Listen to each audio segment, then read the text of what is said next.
Hey folks, Kilt-Man here, Kilt-Man at your services. How are you all? Hope you're all doing very, very well.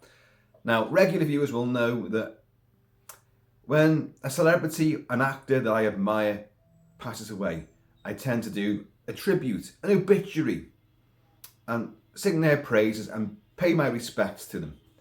Now, an actor that I have really admired for many, many years sadly passed away yesterday at the age of 61.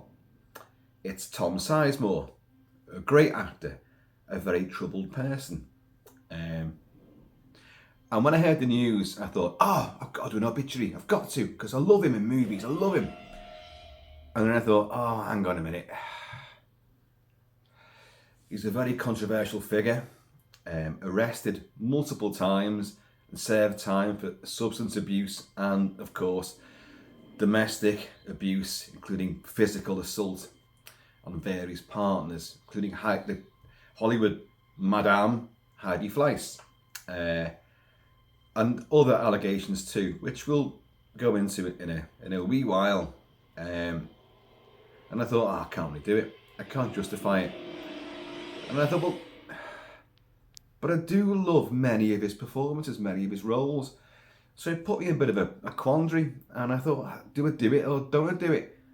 Well, quite clearly, you've now, being the Sherlock Holmesian TikTok detectives that you are, the YouTube sleuths out there, you now know I am doing a sort of obituary and tribute to him.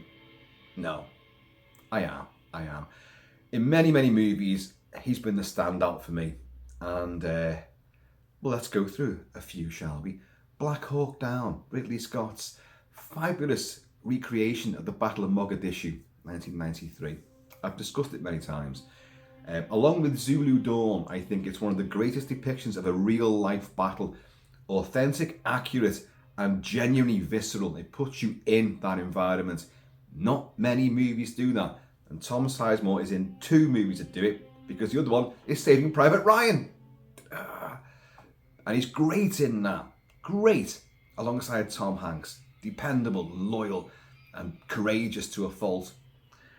In Black Hawk Down, he plays Lieutenant Colonel of the Rangers, Task Force Ranger in Mogadishu.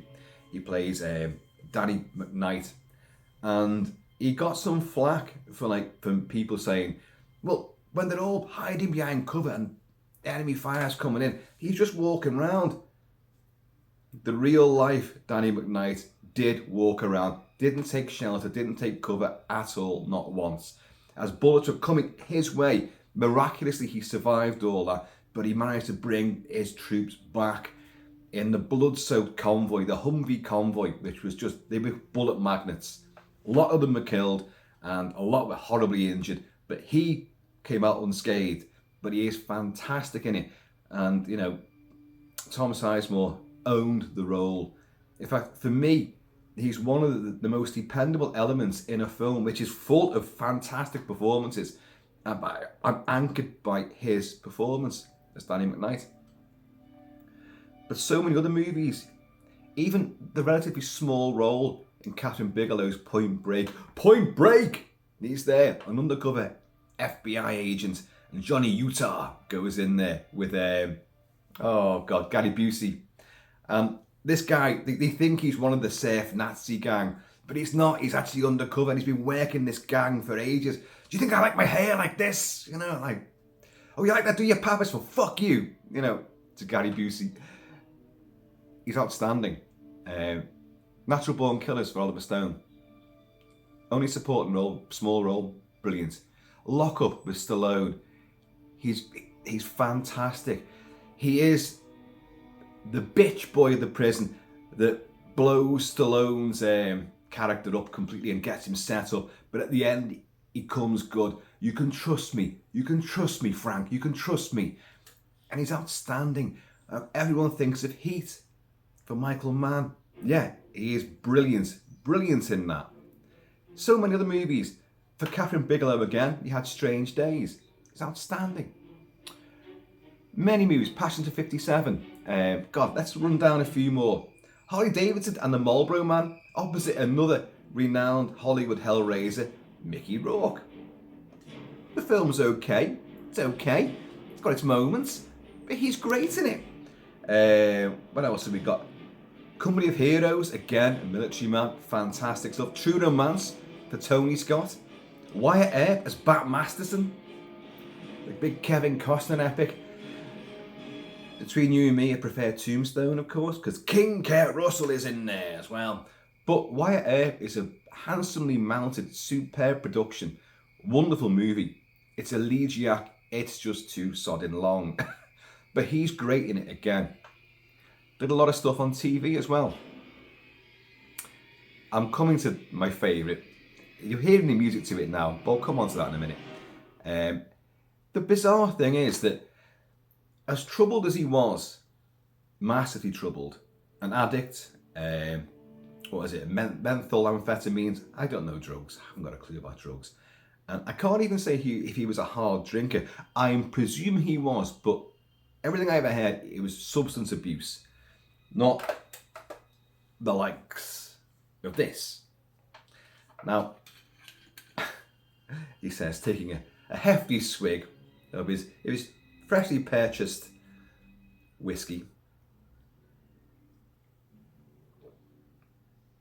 I'll refrain from doing the salutations to Tom just yet, but I'm sure it will come. It's funny how so many people who are troubled, painters, sculptors, actors, a lot, who are alcoholics, they're dangerous, they're hellraisers, but they have an extreme amount of talent as well.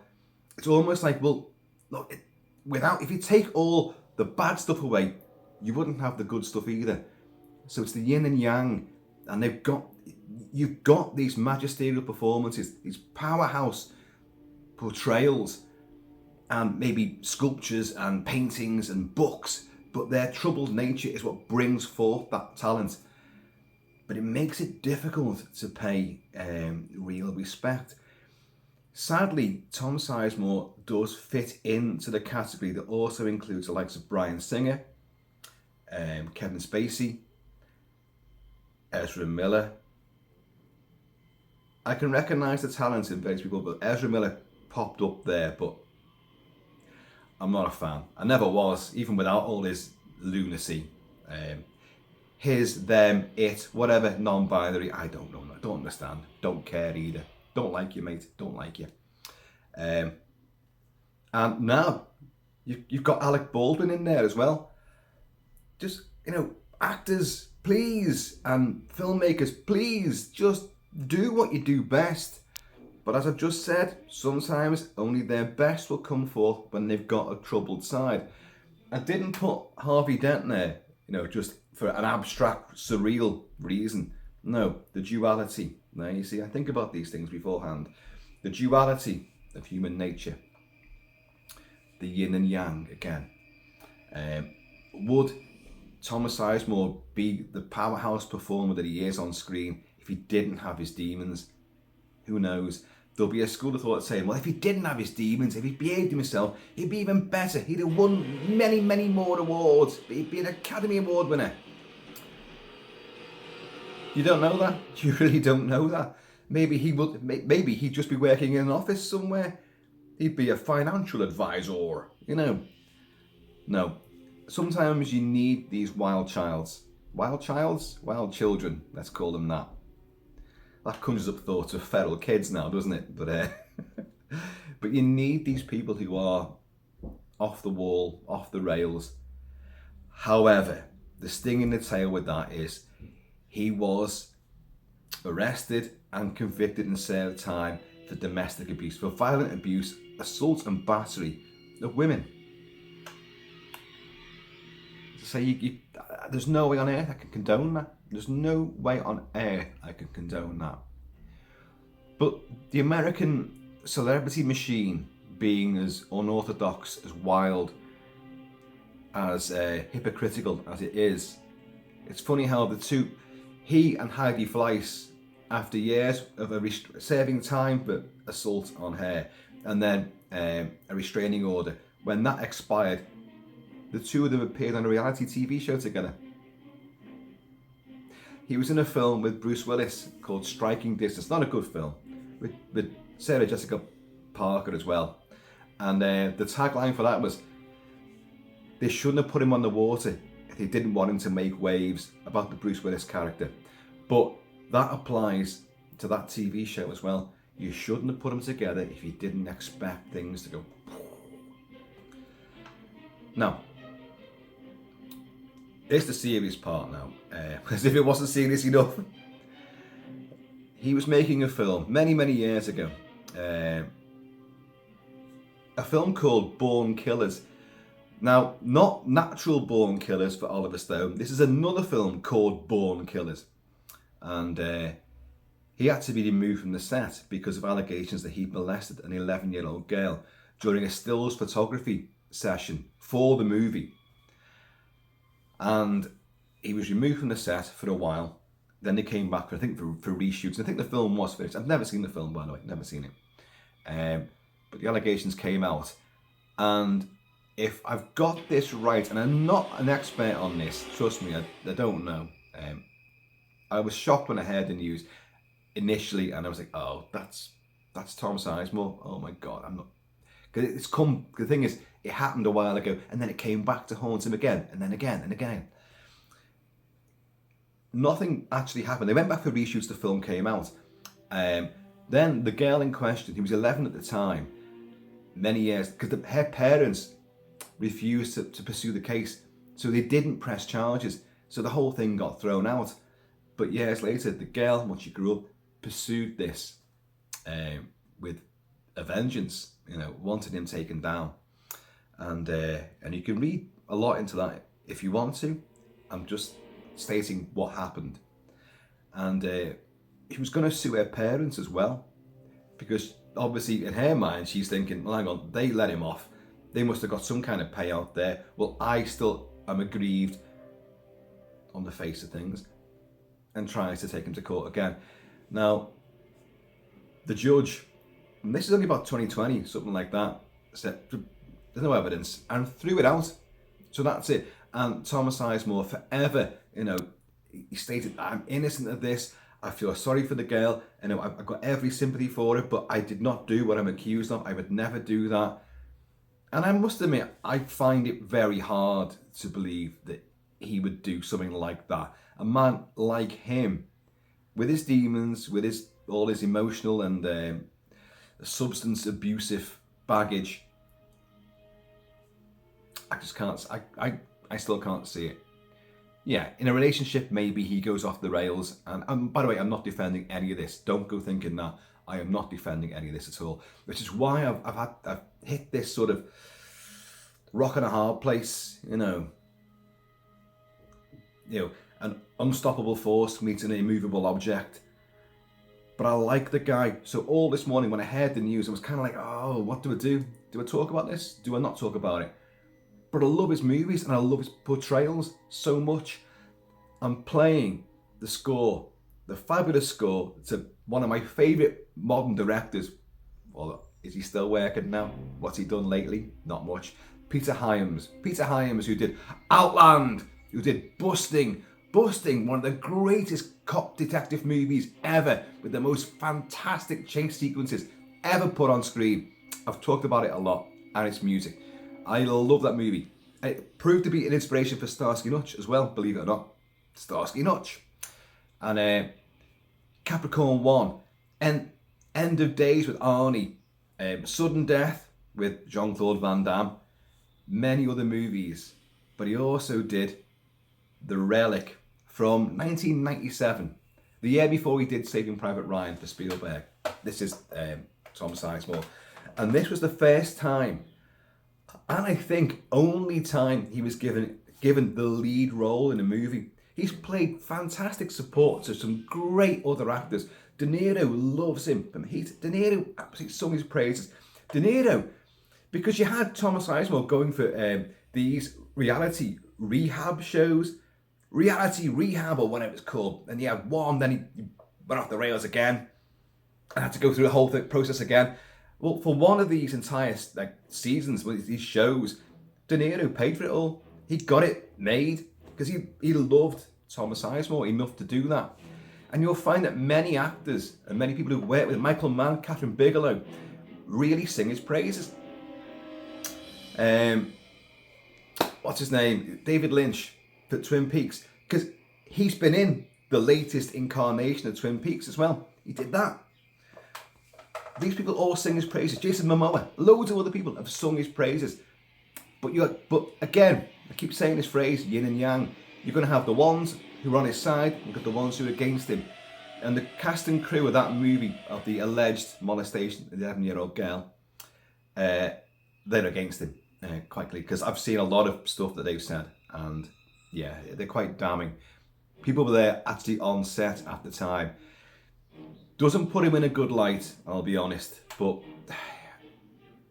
I don't know. That kind of shit will stick to you no matter what. Even if a court throws it out, it'll stick to you. Now, the relic, he's the detective, and you've got the Cathoga, this big monster, this hybrid geneticized monster found in the South American jungles. It comes back in a packing crate, and it's laid waste to everyone in the ship. It loves its prime requisite delicacy is the hypothalamus, which Tom Sizemore has a wonderful time trying to get that word out. He loves it because he knows his character really can't probably say it and doesn't even know what the hell it is. So he's going like, well, where's the hypothalamus? You know, has someone got the hypothalamus? More bodies have been found. Did he find the hypothalamus? Because it lives in the base of the, top of the spine, the cerebral cortex and the spinal column, it resides there. And the Cathoga, which is one of the greatest of modern movie monsters, is fantastic. Part rhino, part fucking alien, part Bruce the Shark, part the Thing. It's fucking everything built into a rampaging tank of a beast. Fucking huge and fucking amazing. And Tom Sizemore, the detective, it's in the Chicago Museum of Natural History. And you've got Penelope Ann Miller in there, who I think looks adorable in this. And you've got the great James Whitmore, who was in Them, one of my favourite creature features ever. Them, I've covered it a lot. He's in there as an aged, paleontologist, and it's a grand opening night, and like a disaster movie. Everyone gets stuck in there, and the Cathoga's chomping through them all one by one. A SWAT team comes in a great celebrated sequence, a great set piece. The Cathoga takes them all down. And it's 1997. The CG is okay. It is okay. I've been meaning to cover that movie for a long, long time. You're hearing its fabulous, exciting, and yet suspense-filled score by John Debney. Wonderful, wonderful score. And but the reason why I have not covered it is because of the whole Tom Sizemore thing. I know, it really is sort of, I know, it's a double-edged sword. You're damned if you do, damned if you don't. But I love the movie, and this is why I'm doing this now, because I've loved his performances in these movies, and especially in this. He has a German Shepherd police dog, and he heroically runs after this thing or runs away from it with his equally heroic German Shepherd dog, and I love it. I love this stuff, and I'll cover it. I definitely will cover the movie. Peter Hyams is a fantastic director, and his movies really do need a lot of kilted coverage. I'm wearing the Hunting Stewart today. Hunting Stewart, there it is. And I'll be out shortly hunting Stewarts, hunting lots of Stewarts down, But, so, there's another reason why this hit me in a kind of crazy way today. And this is something that happened less than a week ago. Today is Saturday. This is the day after Tom Sizemore was reported to have died. By the way, he'd gone into literally palliative care. His family knew. The doctors have said, look, there's nothing we can do now. He's in a coma. He will just drift off in his sleep. It was a brain aneurysm. Should have said that at the start, shouldn't I? It was a brain aneurysm. And so the family knew, but his brothers have said, he slipped away peacefully, and he's much missed, and there'll be a private cremation taking place Now, last week, here, hang on a minute, this is Highland Guard. It's not my usual tipple, but I thought, not sure about that one. I drink grouse normally, or Jura, or Glenfiddich, or Glenmorangie, or Penderyn, if I'm in a Welsh mood, because that's the Welsh single malt. But this, it's a blend, and it's very, very pale, as you can see, but it's also very nice, going down very well. Now, last week, and I'm going to mention no names here, none at all. I went to one of my favourite pubs on a Sunday afternoon, and I'd missed the fireworks, and in fact everything had quietened down. I didn't know anything about it until later on, when I noticed on social media that a friend of mine had posted up the headline and photograph, the mugshot of the very man who had sexually molested him when he was younger. Now, this friend of mine had told me about this incident many times. He's a great bloke. His life is fantastic. He's together. He works hard, and he's got a great partner, and everything's happy. But he's told me these stories of what happened to him, and not just him, but other boys were molested by the same character. Now, this character got sent down for it. He was caught. He was arrested. He got sent down, served time. Now, last Sunday, my friend, in the pub that I went to shortly after the incident, walked in there and saw the guy that had molested him, right? And obviously kind of went a bit mad, said a few things out loud so everyone could hear, accused him and said he shouldn't be here, because indeed he shouldn't be. He has this, the one who did it, the accused, is not allowed in this area. Apparently, he can't go into any pubs. He's not allowed in our area at all. He shouldn't have been here. So words were exchanged, heated exchange, and another friend of mine, again I shall not name him, broke this up and then went over to the accused and said, "Is this true?" And the guy went, "Yes, it is, but it was a long time ago." Oh, that's okay then. Wind your neck in. It's all right. It was a long time ago. Come, should forget about that by now. As if they were both told to leave. My friend and this other guy, but obviously not at the same time, because things would have. Well, you can guess. So I goes in later, completely oblivious to all this, and I only saw that my friend had put it on social media saying, "This guy is the one that molested me when I was younger, and he shouldn't be allowed here." But he put his mugshot, including the arrest rap, the Liverpool Echo had put in. That's a newspaper by here, Liverpool, the clues in the name, and he shouldn't. This guy, he's been sent down, loads of allegations, and he's been found guilty of all of them. So anyway, that happened. So I saw this and I thought, holy shit, that guy that molested my friend has been drinking there it's funny how it's always a Sunday afternoon when it's quieter and no one's around, for the last 3 or 4 years. And he knows me. I've talked to him loads without even realising what this guy's history was. Why would I know? I knew what happened to my friend. He told me, but I didn't know who the perpetrator was. So, and I saw his face, Jesus, that guy, I always see him. To be honest with you, he's a very annoying fella as well. And I've said this, when you walk into the pub and he's there, it's always the same pub. I've not seen any other pub at all. And I could be with the dog, or could be on my own. Because I'm wearing a kilt, he's very interested in the tartan and the kilt. And if I'm wearing some kind of military jacket, I'm ex-Royal Marines, he's told me that he's got a military background. I've never really got to the foundation of that. I don't really know if it's true or whatever it was. I'm leaving a lot out here, by the way. And I was like, I'd sit and talk to him for a bit, get a drink, but he's one of these people that he loves puns. Don't make rhyming slang up here, knowing what you know about him.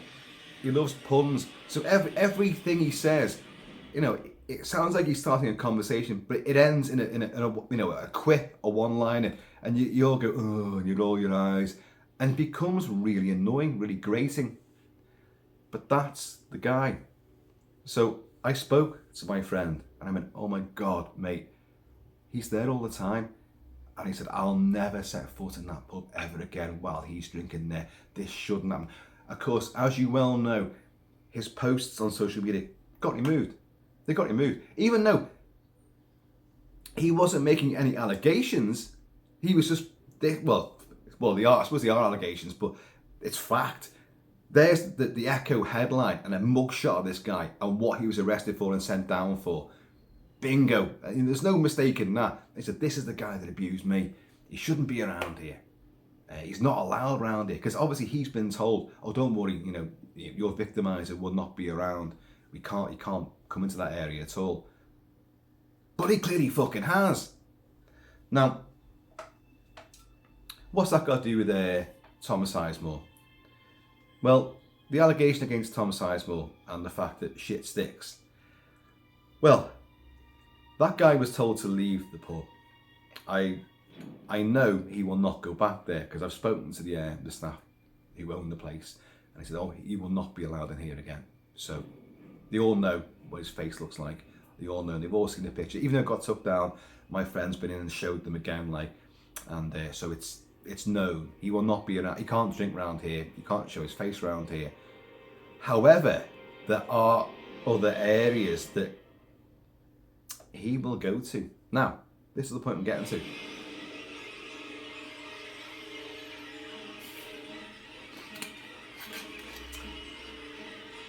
I've thought all week long about, I'm going to bump into that guy.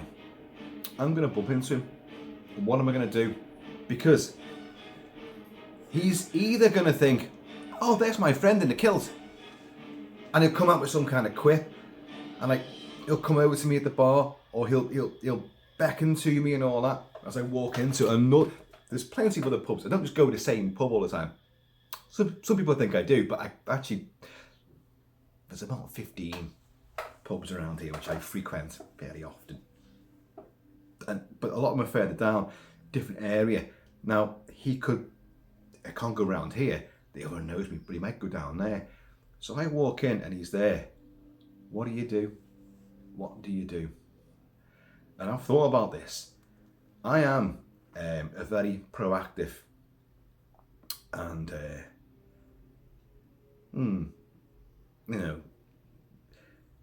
take the law in your own hands. You shouldn't do that. Don't do that. I'm not saying I do that. But with certain people, certain elements, they have to be removed and eradicated, if it's true, But you know what has bothered me? The fact that for about 4 years, I've talked to this guy, and I've sat with this guy, and I've put up with his quips and his one-liners. So I thought, it's going to happen, isn't it? I'm going to walk in, I'm not going to name any pubs here at all. I'm going to walk into and he's going to be there. And he's going to think to himself, there's my mate in the kilt. Or he might think, shit, well, he might know after what happened, so I better make myself scarce. But either way, what do I do? What would you do if you saw someone who was a convicted sex offender, a paedophile, in a pub, or anywhere? What do you do? What do you do? Do you just speak to the staff and say, oh, by the way, that guy over there shouldn't be in here. You need to know this about him. Get him out. Do I go over to him and say, don't talk to me. I'm just going to say this to you. Drink up. Fuck off. Because there are people around here who, if they know you're here, they're going to come for you. and they're going to hurt you. So for your own safety, do one. What do you do? What do you do? And again, because this is the problem with Tom Sizemore. He was accused, but it was thrown out. But that would never have left him. He's gone now. It's not going to bother him at all now. He strenuously denied every allegation. But there's so much other bad stuff with him that if he walks into a pub, you know, it's like a joke, isn't it? Tom Sizemore walks into a pub with a great big Cathoga, you know, following him. How do you react? You go like, oh, you know, you beat up women, you're a paedophile. And what do you do? People react very differently. I've always been very volatile and very immediate. When I've got my mind is made up, I act, and I act. Sometimes it's a little bit severe, has been in the past, but this one, because I felt almost like I'd been violated because I've sat with this guy. I had no idea. I thought he was annoying, but I didn't think, never for 1 second would have entertained a thought like that. And then you got people saying, well, he served his time, hasn't he? But he's clearly broken the rules of his conditions of release by being out. A lot of people, before all the posts were taken down, a lot of people were joining in and saying, oh, but he served his time. He's been inside just recently. So there's been other stuff. Quite clearly, he's done other stuff. But the recently thing, I've seen him, not every week, a month, 2 months could go by without seeing him. But I would see him on a fairly often basis. So he's been around for at least the last 4 years, maybe 5 years even, and possibly predating lockdown and that pandemic thing. Now you can't blame the pandemic on Tom Sizemore or this guy, admittedly, but yeah. So it's been a curious time, and this morning with the news about Tom Sizemore, I thought, oh, can I do this? And it took a few hours for me to actually think, well, what am I going to do? What am I going to do? So yeah, I'm doing it. I'm doing it. Tom Sizemore, the case was thrown out. So is it the same? But he's still a woman beater. And he owned up to all of that. And he's done it several times. You know, you can't dress any of that up, can you? There's no easy way out of it. Oh dear. All I can do is sit here and say his films are great. He's a great actor. He genuinely was a great actor. And as I said earlier on, maybe it's because of these demons that he was such a great actor. Maybe if he didn't have those, the acting would have just declined, or he'd be mediocre. He wouldn't even be remembered at all. Who can tell? Who can tell? But the Relic, he's outstanding at it. Owns the movie. He owns every role that he's in, and that, you can't say fairer than that.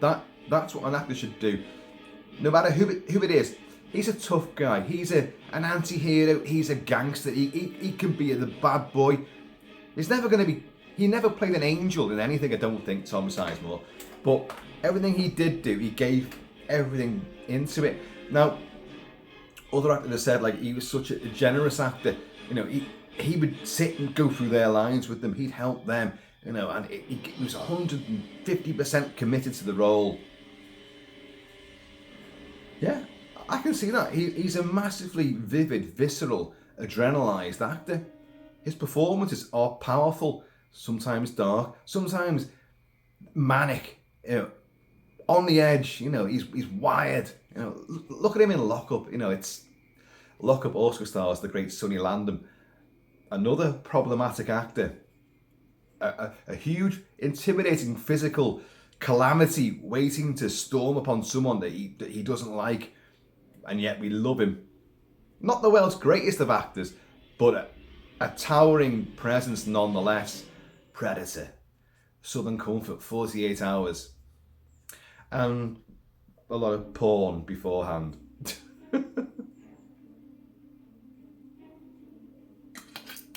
But yeah, so Tom Sizemore, at the age of 61, which is nothing. That is, I'm 54 in June this year. 54. I know, you can't believe it. But it's true. But yeah, 61 is nothing. But a brain aneurysm, I don't know, are those things sort of brought on by substance and alcohol and, you know, ill health? Or is it just one of the things that just happens? Look at the draw. Anyone could get it at any time. I don't know. I'm doing that. You're seeing things in fly vision. Anyway, folks, Tom Sizemore, rest in peace. Troubled, great actor, yet profoundly troubled, and got a lot of issues, and some people will never, never forgive you. But I'm recollecting on his movies and what I saw on screen, and I loved it. Pretty much everything I've seen him in, I've loved him in it. So I'm just saying my piece, folks, saying my piece. Not an easy one though. You think about it though, and you think about it, if you met someone that you knew that done stuff, how would you react? Do you walk out? Do you speak to them? Or do you hail a bottle at him, throw a table at him? Because there's people around here who are prepared to do that if they see him. I would have been one of those.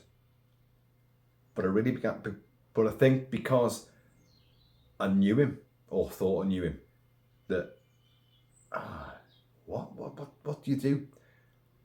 I like to think that I'd have said, listen, you know, make yourself scarce. Do yourself a favour. Because otherwise, other people are going to come in and they're going to spot you. Tough one, folks.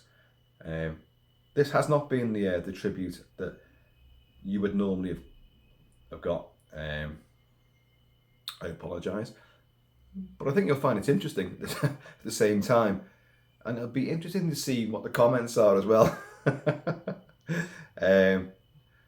Folks, please leave comments, please leave a like and share it. I'll do what all the other YouTubers do, you know, to try to, you know, boost myself and all that, like, because they all do this, so why shouldn't I do it? You know, like, share, subscribe, tell your friends, put on every other media going, all the other platforms, get everyone on the Kilted channel, do all of that stuff. I don't know, if you want, it's up to you. I'll just sit here and abuse this whiskey. Cheers, y'all. Tom, rest in peace. Your movies are great. Your incarnation of the detective in The Relic is outstanding. And I absolutely loved you in Black Hawk Down. You totally embodied Lieutenant Colonel Danny McBride. Danny McKnight, not Danny McBride. Jesus, can you imagine him? Slobbing round. Oh, I make Halloween movies now. No, you fucking don't. Folks, I've been overshadowed with Kilt-Man. Please, in the meantime, it's ever crazy, convoluted. Oh, is it this, is it that, the yin and the yang? Oh, who knows? In between time, please keep it Celtic, and I'm going to see you all.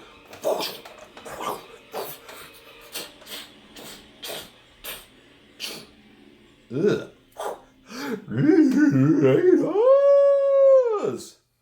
And I will cover The Relic. And for those of you that are still waiting for it, I will cover Peter Hyams' Outland. I've said it, I've promised it, it will happen. I just don't know when.